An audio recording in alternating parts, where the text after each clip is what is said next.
meus irmãos e minhas irmãs que nos acompanham neste momento pela FM Esperança, pelo Facebook aqui de Dr. Severiano, pelos meios de comunicação. Estamos celebrando o 5º domingo do tempo pascal, também em ação de graças pelo Dia das Mães, em ação de graças também pelos 58 anos da emancipação política aqui do município de Dr. Severiano. É uma alegria poder voltar a esta casa, casa de oração do povo severianense, que tinha a sua tradição, o costume de todo domingo estar aqui reunidos para a celebração da Santa Missa. Hoje, com certeza, era um dia de casa cheia, do povo que vem à igreja rezar em ação de graças pelas suas mães, as vivas e as falecidas, mas por motivos que sabemos quais, hoje a igreja está vazia. Mas vazia da presença física do povo, mas espiritualmente está cheia, porque todo o povo desejaria de estar aqui acompanhando, rezando, vivendo, celebrando a missa ao redor do altar. Mas, se Deus quiser e a nossa esperança nos diz que esses tempos logo passarão e poderemos nos encontrar novamente neste lugar santo. Por enquanto, nos encontramos através da rádio e da internet. Hoje a liturgia nos apresenta este Evangelho de João, que é para nós um testamento, é um do discurso de despedida de Jesus. Uma pergunta poderíamos levantar quando dizemos que, se é parte do discurso de despedida, é quando Jesus estava se preparando já para a morte, por que é que ele é lido no 5º domingo do tempo pascal? Se é antes da morte, por que é que está sendo lido depois da morte? Porque se é um discurso de despedida, é um testamento. Se é um testamento, nós bem sabemos, um testamento ele só tem validade depois que quem escreveu o testamento morre. Enquanto a pessoa está viva, aquele testamento, os bens de quem escreveu o testamento ainda está sob a sua tutela. Só depois que ele morre, o testamento é lido e os bens são repartidos. Por isso que Jesus diz o testamento antes da morte, isso é lido posterior à sua morte. E hoje esse testamento, esse último discurso, ou discurso de despedida de Jesus, ele diz que na casa do meu Pai há muitas moradas. Esse evangelho ele é lido geralmente quando nós estamos celebrando as exéquias, as celebrações de encomendação de corpo. E logo temos a intuição de dizer que esse evangelho fala especialmente da casa eterna do céu. Mas Jesus está falando de um contexto muito próximo. A casa, ou as moradas que Jesus diz, ele está falando da comunidade cristã e também dos ministérios nesta comunidade cristã.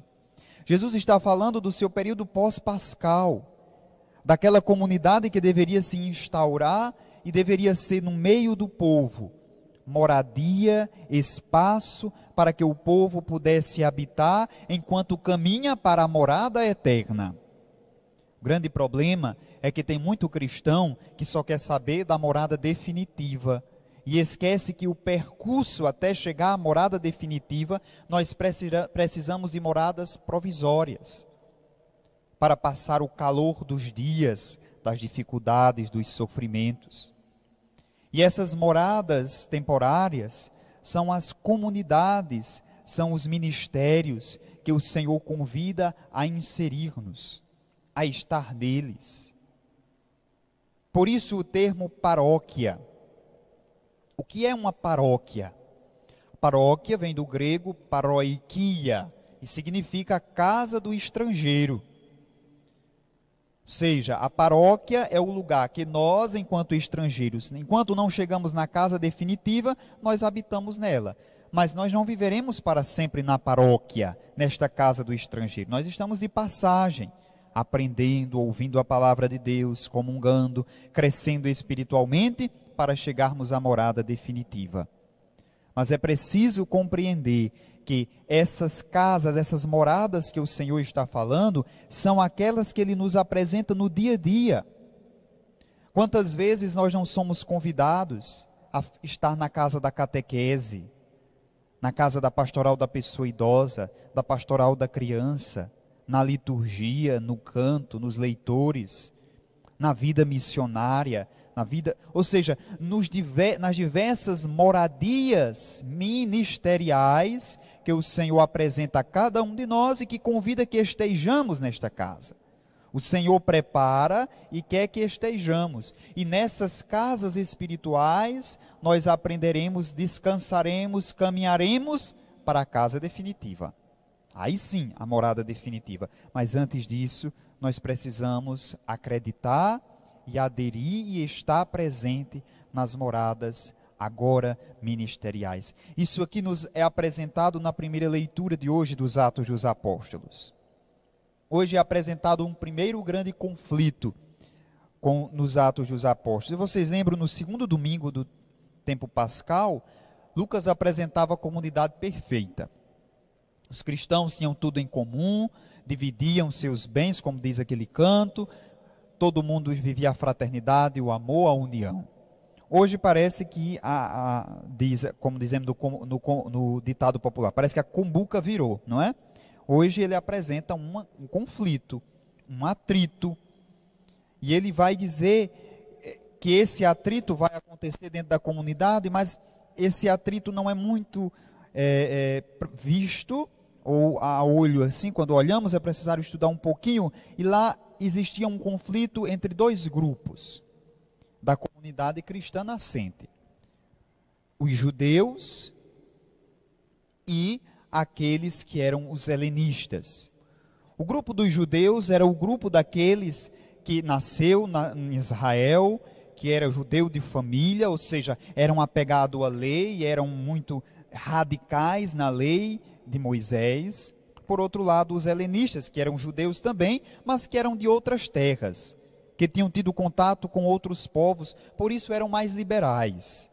Eles não eram tão apegados à lei, não eram tão xiitas, mas eles eram mais maleáveis.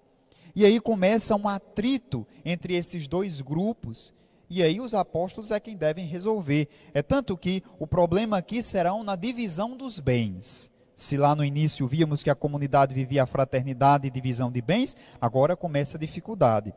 O número dos discípulos tinha aumentado e os fiéis de origem grega começaram a queixar-se dos fiéis de origem hebraica. Os de origem grega, que eram os helenistas, diziam que suas viúvas eram deixadas de lado no atendimento diário. E aí começa a ter aquelas picuinhas de comunidade, não é? Olha, fulano de tal dá mais isso a fulano, mas ao meu grupo não dá. Então, os 12 apóstolos, eles se reuniram, a multidão dos discípulos, e disseram: não está certo que deixemos de anunciar a palavra. Os discípulos começam a compreender que recai sobre ele missão que não eram só para eles. Por isso diz, eles vão chamar 7 homens de boa reputação, vão impor as mãos e vão dar a eles o serviço da caridade, para que eles possam ficar disponíveis só ao Evangelho, ao anúncio da palavra de Deus. Aqui nós vemos que a igreja começa a ser ministerial, que não está tudo sobre uma pessoa, mas está sobre os ministérios. Um exemplo que pode tornar claro: imagine se todos os ministérios estivessem sobre o padre. Se o padre tivesse que cantar, tivesse que ler, tivesse que estar na sala da catequese, se tivesse que estar na visita da pastoral da criança, na visita da pastoral da pessoa idosa, se tivesse que estar fazendo tudo, não tinha condições. Por isso que a igreja ela é ministerial. Os ministérios são para o povo. O padre exerce o ministério sacerdotal, de conduzir o munus de pastor, mas entrega ao povo seus ministérios para que eles possam desenvolver. Por isso, todos nós somos chamados a um ministério. Não existe quem não é chamado. Existe quem recusa o ministério, mas não quem não é chamado ao ministério. Deus chama a todos. A cada um conduz a um ministério para desenvolver. Mas, infelizmente, muita gente diz não. Por isso que muitas de nossas pastorais têm pouca gente e muitas de pastorais nem existem. Quanto é importante a pastoral da sobriedade na nossa paróquia? Tem? Não tem. Por quê? Porque não tem pessoas disponíveis. A pastoral da pessoa idosa tem? Não tem. É importante? É. Não tem por quê? Porque não tem pessoas disponíveis. E muitas outras pastorais que caminham lentamente, por quê? Porque muita gente ouviu já o chamado, mas disse não. Ou seja, estamos dizendo não às moradas ministeriais que o Senhor nos convoca a estarmos nela. Eu só posso chegar à casa eterna, à morada definitiva, quando eu aprender a partir do caminho que eu estou fazendo, nos ministérios que eu estou desenvolvendo, no encontro com o ressuscitado que eu vou fazendo a partir desses ministérios, eu vou crescendo e amadurecendo espiritualmente para chegar à morada definitiva. Por isso, meus irmãos e minhas irmãs, a liturgia de hoje da palavra nos apresenta que a igreja, e igreja que eu estou falando é povo, é pessoas, comunidade reunida, convocada, assembleia convocada ao redor do Senhor, somos chamados a viver os ministérios que o Senhor nos convoca a desempenhar. Não adianta eu querer uma vida eterna, se na vida temporal, se no aqui e agora, eu não estou desenvolvendo o meu papel de cristão autêntico, discípulo missionário. Peçamos o auxílio do Espírito Santo de Deus, meus irmãos e minhas irmãs, para vivermos de fato o ministério que o Senhor nos convoca, de termos a coragem de quando esta pandemia passar, de quando esses tempos difíceis passar, quando vermos o raiar de um novo dia, nós possamos estar com o coração aberto e agradecido a Deus por nos dar a oportunidade mais uma vez de servir e amar, mas sobretudo de colocar a nossa vida à disposição do Evangelho, porque foi para isso que fomos criados por Deus, para louvar, reverenciar e servir ao Criador. Louvado seja nosso Senhor Jesus Cristo.